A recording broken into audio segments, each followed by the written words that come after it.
नमस्कार दोस्तों, Pintu motivational YouTube channel में आपका दिल से स्वागत है। कभी सोचा है परेशानी हमें मिलती नहीं, हम खुद उसे पकड़कर बैठे रहते हैं। छोटी छोटी बातें, बड़े बड़े डर और हम उलझते ही चले जाते हैं। पर क्या होगा अगर मैं कहूँ कि परेशानियों को हराया जा सकता है, वो भी बिना लड़े।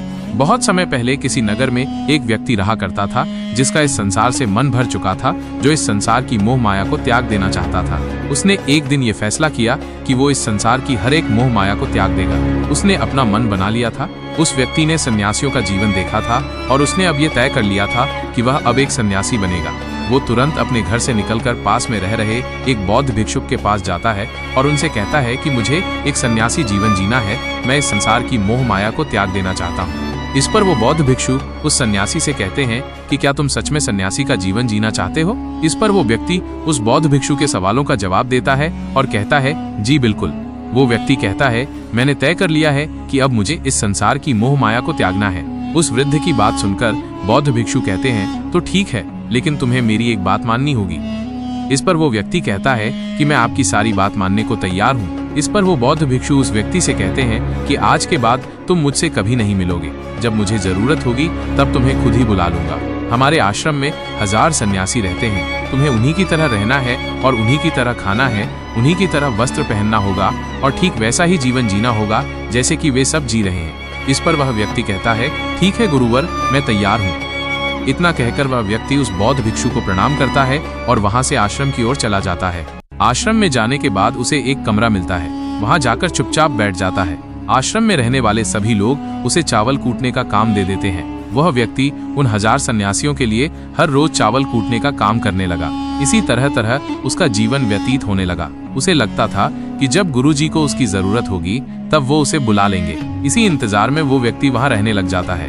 वो सुबह से लेकर शाम तक केवल चावल कूटने का ही काम करता था। उसे ये काम करते करते धीरे धीरे 12 साल बीत गए। अभी तक वह बौद्ध भिक्षुओं ने उस चावल कूटने वाले व्यक्ति को कभी नहीं बुलाया।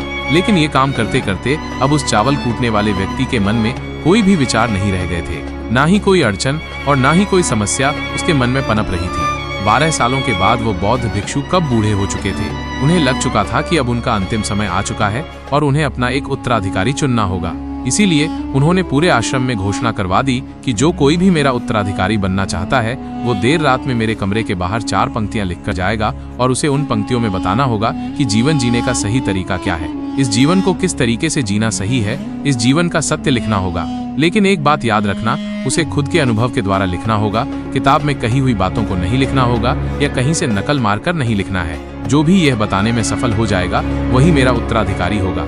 आश्रम में जितने भी लोग रह रहे थे वो सब उस बौद्ध भिक्षु को बहुत मानते थे। कोई भी उन्हें धोखा नहीं देना चाहता था। सभी भिक्षुओं के मन में ये चाहत थी कि वो उनका उत्तराधिकारी बने, लेकिन कोई भी ये काम करना नहीं चाहता था।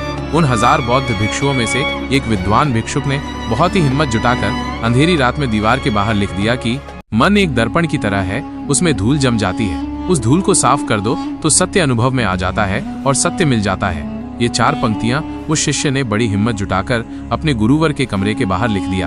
अगली सुबह जब बौद्ध भिक्षु उठे और कमरे के बाहर लिखी 4 पट्टियां को पढ़ा और कहा कि किस मूर्ख ने लिखी है, मेरी दीवार को किसने खराब कर दिया है, उसे पकड़कर अभी मेरे पास लाओ। जब आश्रम में सभी लोगों ने पता किया तो पता लगा कि वो विद्वान शिष्य उन पंक्तियों को लिखने के बाद रात्रि में ही उस आश्रम को छोड़ दिया था, क्योंकि यह विचार उसके अपने नहीं थे। और विद्वान शिष्य ने जाते जाते अपने कुछ मित्रों से कह दिया था, सुबह अगर गुरुवर को मेरी कुछ 4 पंक्तियां पसंद आई तो वो लोग मुझे बता देंगे, और अगर इन 4 पंक्तियों को पढ़ने के बाद गुरुवर गुस्सा हो जाए तो तुम सब मेरा पता उन्हें कभी भी मत बताना। आश्रम के सभी लोग चिंता में पड़ गए कि कितनी अच्छी पंक्तियां तो लिखी हैं, उसमें फिर भी गुरुवर नाराज क्यों हो गए। इतनी अच्छी बात तो लिखी थी उसने कि माँ ने दर्पण की तरह है, अगर उसे साफ कर दिया जाए तो उसका प्रतिबिंब स्पष्ट दिखने लगता है। वे सब कहते हैं, चलो देखते हैं कि गुरुवर को ऐसा उत्तराधिकारी कौन मिलेगा जो उनके सवालों का सही जवाब उस दीवार पर लिख सके। वो कौन होगा जिसके पास इससे भी विचार होंगे। कुछ लोग ये सब बातें उस चावल कूटने वाले व्यक्ति के कमरे के बाहर कर रहे थे।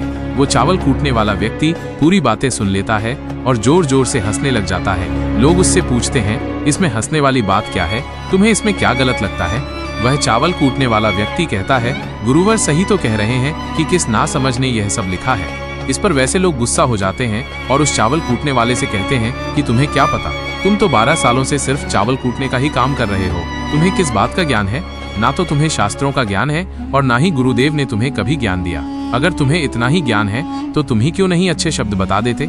वो व्यक्ति हंसते हुए कहता है कि ठीक है, मैं जरूर बता दूंगा, लेकिन इतने सालों से मैंने लिखने का अभ्यास नहीं किया हूँ तो लिखना मैं भूल गया हूँ। मैं बातों को जरूर बता दूंगा, लेकिन किसी को मेरी बातें लिखनी होगी। और ये भी याद रखना कि मुझे उत्तराधिकारी बनने का कोई भी शौक नहीं है। इस पर वैसे लोग कहते हैं तो ठीक है, क्या लिखना है बताओ।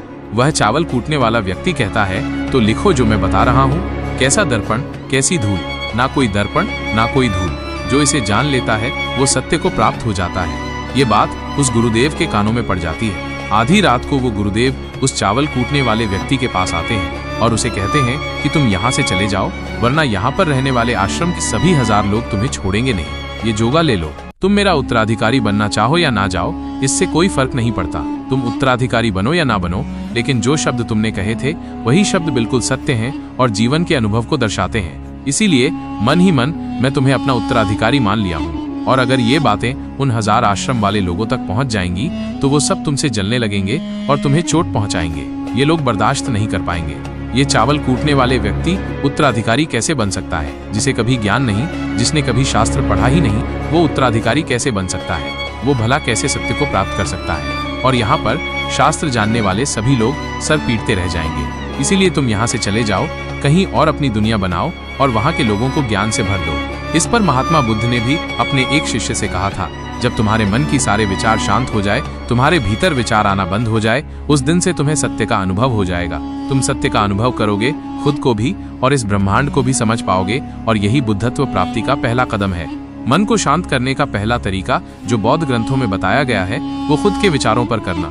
इन्हें अच्छे से समझना कि आखिर आपके अंदर कौन से विचार उत्पन्न हो रहे हैं, आपके अंदर आखिर क्या चल रहा है। उन्हें अच्छी तरीके से और जागरूकता के साथ समझने की कोशिश करना, ना कि अपने विचारों को दबाने की कोशिश करना। अगर आप अपने मन के विचारों को दबाने की कोशिश करते हैं तो ये गलत होगा, जिसकी वजह से मन और तेजी से भटकने लगेगा और बार बार भटके। लेकिन जब भी आपको लगने लगे कि आपका मन बहुत तेजी से भटक रहा है तो तुरंत आप उस पर ध्यान देना शुरू कर दें, उसको जागरूकता के साथ देखें और अपने विचारों पर ध्यान दें। निरंतर प्रयासों के बाद आप पाएंगे कि आपके अंदर विचारों को जागरूक होकर देखने की एक आदत सी लग गई है। लेकिन उसी के साथ आप यह भी देख पाएंगे कि आपके मन में बुरे विचार अत्यधिक उत्पन्न हो रहे हैं। आपके मन में जो भी विचार उत्पन्न हो रहे हैं सकारात्मक भी हो सकते हैं और नकारात्मक भी। उनसे आपको कोई भी छेड़खानी नहीं करनी है, बस आपको अपने प्रयास पर काम करते रहना है। लेकिन ये अभ्यास आप लगातार करते रहे हैं तो एक समय आने के बाद आप अपने विचारों को नियंत्रित करने में सफल हो जाएंगे और उसे रोक भी सकते हैं। तब जाकर आपको असली शांति और सुकून की प्राप्ति हो जाएगी। तब आपको किसी भी प्रकार की चिंता नहीं सताएगी, क्योंकि आप खुद पर विजय प्राप्त कर लिए हैं।